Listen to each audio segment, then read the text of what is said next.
తెలంగాణలో రేవంత్ రెడ్డి దూకుడును, కాంగ్రెస్ పార్టీ దూకుడును బీఆర్ఎస్ పార్టీ తట్టుకోలేకపోతుందా? రానున్నటువంటి రోజుల్లో బీఆర్ఎస్ పార్టీ జెండా మూసేయబోతున్నారా అంటే అవునని సమాధానం ఇస్తున్నారు కొంతమంది రాజకీయ విశ్లేషకులు. ఇక ఇదే అంశానికి సంబంధించి మనతో మాట్లాడేందుకు ప్రముఖ రాజకీయ విశ్లేషకులు, ప్రముఖ సీనియర్ జర్నలిస్ట్ సిఎస్ రావు గారు మనతో ఉన్నారు. సార్తో మాట్లాడు. Sir hi sir. Hello sir, తెలంగాణలో రేవంత్ రెడ్డి దూకుడును, అలాగే కాంగ్రెస్ పార్టీ దూకుడును బీఆర్ఎస్ పార్టీ తట్టుకోలేకపోతుందని, రానున్నటువంటి రోజుల్లో బీఆర్ఎస్ పార్టీ జెండాను కూడా దించేయబోతోంది, మూసేయబోతోంది అంటూ కూడా ఒక వార్త ఇప్పుడు సోషల్ మీడియాలో చక్కర్లు కొడుతూ ఉంది. ఏంటి సార్, ఆ పరిస్థితి ఉందంటారు అసలు? ఇప్పుడు ఆంధ్రప్రదేశ్, ఉమ్మడి ఆంధ్రప్రదేశ్లో కానీ లేదంటే విడిపోయిన ఆంధ్రప్రదేశ్లో కానీ రాజకీయ పరిణామాలను కనుక చూస్తూ ఉంటే ప్రాంతీయ పార్టీల మనుగడ అనేది ఎలా ఉంటుంది అనేది మనం అబ్జర్వ్ చేస్తున్నాం. ఒకసారి పవర్లో లేకపోతే ఆ తర్వాత ఆ పార్టీలు ఎంత బలహీనపడతాయి అని చెప్పి మనం చూడొచ్చు. ప్రజారాజ్యం పార్టీ రీసెంట్గా వాటిని చూస్తే కనుక ప్రజారాజ్యం పార్టీని చూసాము. ప్రజారాజ్యం పార్టీ ఏ విధంగా కాంగ్రెస్ పార్టీలో విలీనం అయిపోయింది అనేది మనం చూసాం. సో ప్రాంతీయ పార్టీలు ఇప్పుడు తెలుగుదేశం పార్టీ చాలా పెద్ద స్ట్రాంగ్ పార్టీ, జాతీయ స్థాయిలో కూడా చక్రం తిప్పినటువంటి పార్టీ. అవును. అలాంటి పార్టీ తెలంగాణలో మనుగడ సాధించలేకపోయింది. కారణం ఏంటి? కారణం ఆ రోజు పరిస్థితులు. ఆ రోజు బలమైనటువంటి టీఆర్ఎస్ పార్టీ ఉంది, ఇంకో పక్క కాంగ్రెస్ ఉంది, మరో పక్క బీజేపీ ఇప్పుడు ఉంది. సో దాంతో మనుగడ సాధించలేని పరిస్థితికి వచ్చింది. కాబట్టి ఎప్పుడైనా సరే ప్రాంతీయ పార్టీలు కొంతకాలం పాటు మాత్రమే మనుగడ సాధించగలవు. ఆ తర్వాత మనుగడ సాధించడం అనేది వెరీ టఫ్. అందుట్లో మన తెలుగు రాష్ట్రాల్లో, మిగతా రాష్ట్రాల్లో వేరు, తెలుగు రాష్ట్రాల్లో వేరు. మహారాష్ట్రలో చూస్తున్నాం ప్రాంతీయ పార్టీల పరిస్థితి. శివసేన కానీ ఎన్సీపీ కానీ ఇవన్నీ కూడా ఒకవైపు నుంచి బీజేపీ ప్రాంతీయ పార్టీలని క్లోజ్ చేసుకుంటూ వస్తుంది.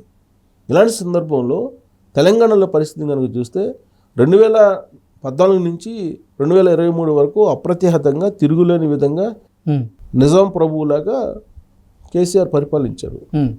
ఆయనే చెప్పుకున్నాడు, నిజాం ప్రభువు తప్పు చేయలేదు, నిజాం ప్రభువులాగానే మా విధానాలు ఉంటాయి, నక్సలైట్ విధానాలు ఉంటాయి, ఏదో రకరకాలు చెప్పాడు ఆయన.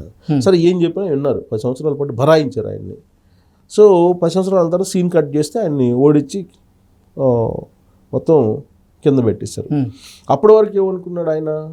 2023 అసెంబ్లీ ఎన్నికల వరకు నాకు పార్టీ ఫండ్ వచ్చేసింది, నేను విమానం కొంటున్నాను, అలాగే హెలికాప్టర్లు కొంటున్నాను, నేను దేశకీ నేతగా మారుతాను, మొత్తం భారతదేశ వ్యాప్తంగా తిరుగుతాను, నరేంద్ర మోడీకి అసలు ఏం తెలియదు, నేనే కరెంట్ కానీ తర్వాత మంచినీళ్ళు కానీ ఎలా ఇవ్వాలి, నదులని ఏ విధంగా అనుసంధానం చేయాలి, తర్వాత అవన్నీ చెప్పారు, చాలా చెప్పారు ఆయన. ఫెడరల్ సిస్టమ్ ఎలా ఉందని నేను చూపిస్తాను అని చెప్పి చెప్పుకొచ్చాడు. ప్లస్ ఇంకో మాట ఏం చెప్పాడు? నాకు భారతదేశంలో ఉండేటువంటి ప్రాంతీయ పార్టీలు అన్నిటికీ కూడా పెట్టుబడి పెట్టే అంత డబ్బు నా దగ్గర ఉంది అని చెప్పి ఒక జర్నలిస్ట్కి చెప్పాడని చెప్పి న్యూస్ వచ్చింది. దాన్ని ఖండించలే ఆయన ఇప్పటివరకు కూడా. అంటే ఆయన దగ్గర డబ్బు ఉంది, దేశ స్థాయిలో ఎదగాలనుకున్నాడు. అందుకే టీఆర్ఎస్ పార్టీని కాస్త బీఆర్ఎస్ పార్టీని చేశాడు. సో బీఆర్ఎస్ పార్టీ చేసి మహారాష్ట్రలోకి ఎంటర్ అయ్యాడు. తర్వాత మిగిలిన రాష్ట్రాల్లోకి వెళ్ళారు, హర్యానా ఇలాంటి చోటుకి వెళ్ళి ఆయన తెలంగాణకు సంబంధించినటువంటి సొమ్ముని అక్కడ ఉండేటువంటి రైతులు ఆత్మహత్య చేసుకున్న కుటుంబాలకి పంచి ఇచ్చొచ్చాడు. హోర్డింగ్స్ పెట్టించుకున్నాడు, మహారాష్ట్రలో పెద్ద పెద్ద హోర్డింగ్స్ పెట్టించుకున్నారు, పెద్ద ర్యాలీ కూడా తీశారు. అవన్నీ చూసిన తర్వాత ఏమనుకున్నారు, కేసీఆర్ ఏదైనా చేస్తారు, కేసీఆర్ దేశకీ నేత, రాబోయే రోజుల్లో చక్రం దెబ్బపోతున్నాడు, ఇక్కడ ఎలాగో ఆయన శిష్యుడు అధికారంలో ఉన్నాడు ఆంధ్రప్రదేశ్లో, ఆ ఎంపీలు ఈ ఎంపీలు అందరూ కలిసి చక్రం ఏదో తిప్పే అవకాశం ఉందని చెప్పి 150 మంది ఎంపీలని నేను టార్గెట్ చేస్తున్నాను, 100 మంది ఎంపీలను ఖచ్చితంగా గెలిపించగలను, వివిధ రాష్ట్రాల్లో ఉండేటువంటి బలమైన ప్రాంతీయ పార్టీకి పెట్టుబడి పెట్టి అని చెప్పి రకరకాల ఈక్వేషన్స్ చెప్పాడు కేసీఆర్. సీన్ కట్ చేస్తే తెలంగాణలో కూలబడ్డారు, అధికారం పోయి. సో ఇలాంటి పరిస్థితుల్లో అసలు ఆ పార్టీ మొన్నటి వరకు ఎంత బలంగా ఉంది అని చెప్పి అనుకున్నారో, ఎందుకు బలంగా ఉందంటే ఈ పార్టీ తిరుగు ఉండదు, అధికారం ఉన్నా లేకపోయినా. ఎందుకంటే కొన్ని 100 కోట్ల రూపాయల ఆస్తులు ఉన్నాయి, 700 కోట్ల రూపాయలు బ్యాంకులో అకౌంట్ ఉన్నాయి, దాదాపు 700 కోట్ల రూపాయలకి మనకు వచ్చే వడ్డీయే సరిపోతుంది పార్టీ నడపడానికి, కాబట్టి తిరుగులేదు అనుకున్నారు. కానీ వాళ్ళ అధికారం కోల్పోయిన తర్వాత పరిస్థితి ఏంటి? ఆ పార్టీలో ఉండేటువంటి వాళ్ళే కనిపించట్లా. మొత్తం స్థానిక సమస్యలు, పంచాయతీల దగ్గర నుంచి హైదరాబాద్ కార్పొరేషన్ దాకా మొత్తం కాంగ్రెస్ పార్టీ వైపు వెళ్ళిపోతున్నారు. అధికారం ఇటు ఉంటే అటు పోవడానికి అలవాటు చేసినటువంటి లీడర్ ఎవరు ఉన్నారో ఆ తెలంగాణలో అంటే కేసీఆర్. కాబట్టి ఇప్పుడు కేసీఆర్ ప్రశ్నించలేని పరిస్థితిలో ఉన్నారు. బీఆర్ఎస్ పార్టీ ఖాళీ అయిపోతుంది. బీఆర్ఎస్ పార్టీలో ఎవరు మిగులుతారంటే ఆ ఇద్దరు తప్ప ఎవరు మిగలరు అన్నట్టుగా ఉంది. సో ఎవరైనా సరే సహజంగా నామినేషన్ వేయడానికి అభ్యర్థిత్వాన్ని కోసం పోటీ పడుతూ ఉంటారు బీఫామ్ తీసుకోవడానికి. అలాంటిది బీఆర్ఎస్ పార్టీ ఎంపీగా పోటీ చేయమని చెప్తే, అవకాశం ఇస్తే ఎంపీగా క్యాండిడేట్ నిల్చోమని చెప్పి డ్రాప్ అవుతున్నారు ఒక్కొక్కళ్ళు. ఇప్పుడు కడియం శ్రీహరి లాంటి సీనియర్ లీడర్ వెళ్ళిపోయారు కాంగ్రెస్ పార్టీకి. ఆయన కుమార్తె కావ్య వరంగల్ నుంచి కాంగ్రెస్ పార్టీ తరఫు నుంచి పోటీ చేయబోతున్నారు. అంటే నువ్వు టికెట్ ఇచ్చినా మాకు వద్దని చెప్పే పరిస్థితికి వచ్చింది. సో రాబోయేటువంటి రోజుల్లో 39 మంది ఎమ్మెల్యేలు ఎంతమంది మిగులుతారో తెలియదు. అసలు ప్రతిపక్ష హోదా ఉంటుందా ఉండదా కేసీఆర్కి అనేది తెలియదు.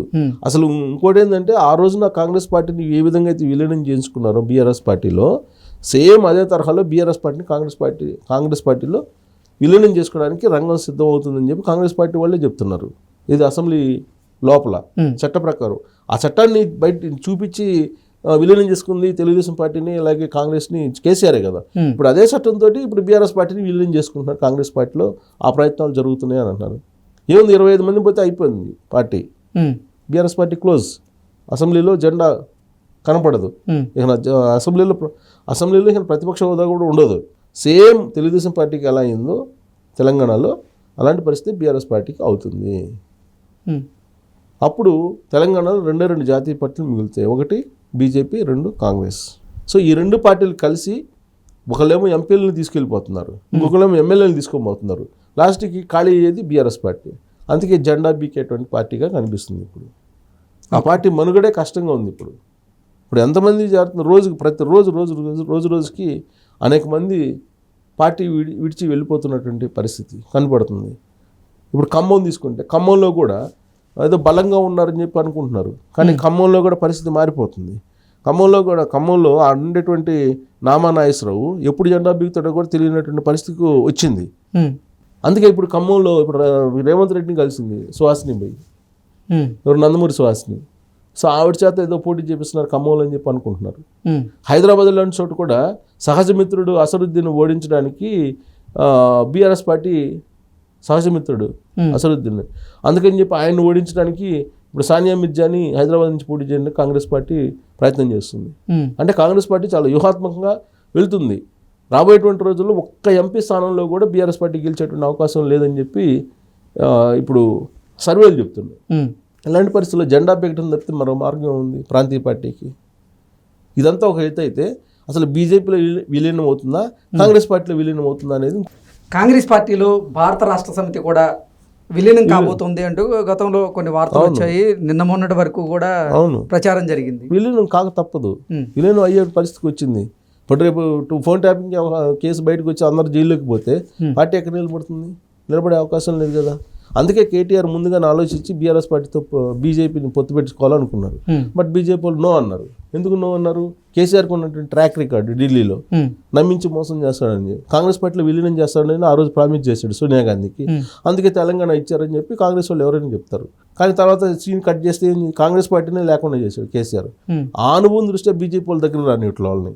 సో ఇలాంటి పరిణామాల దృష్ట్యా జెండా పీకుడు బీఆర్ఎస్ పార్టీకి మార్గం మరొకటి లేదనేది రాజకీయ వర్గాల్లో జరుగుతున్న చర్చ.